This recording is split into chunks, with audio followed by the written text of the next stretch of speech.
দিয়েছে আমাদের মাননীয় প্রধান উপদেষ্টা নিক্কেই ফোরামের আমন্ত্রণে বিদেশে গেলে। উনি অবশ্য দেশে কম কথা বলেন, বিদেশে গেলেই সাক্ষাৎকার দেন বেশি। তো ওইখানে উনি বলেছেন যে মাত্র একটি মাত্র দল ডিসেম্বরের মধ্যে নির্বাচন চেয়েছে।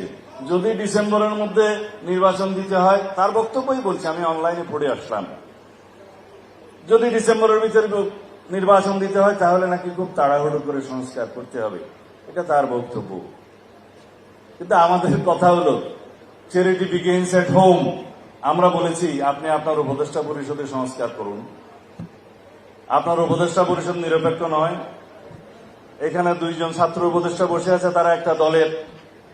আরেকজন উপদেষ্টা বসে আছে, বিদেশ ভ্রমণ করেছে 20 বছর, এখন বাংলাদেশকে উদ্ধার করতে এসছেন। তার বিতর্কিত ভূমিকার কারণে বাংলাদেশে বিভিন্ন রাজনৈতিক দল এবং বিভিন্ন সংস্থার মধ্যে একটা দূরত্ব সৃষ্টি হয়েছে।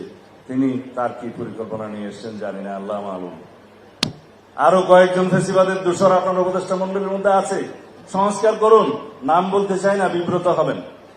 আমরা তার কাছে এটা প্রকাশ করেছি, বলেছি যদি সরিষার মধ্যে ভূত রেখে আপনি সংস্কার করেন, সংস্কার হবে না।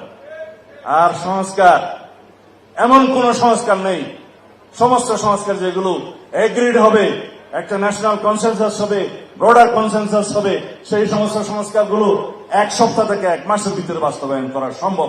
যদি আপনি না পারেন আমাদেরকে বলেন, আমরা করি।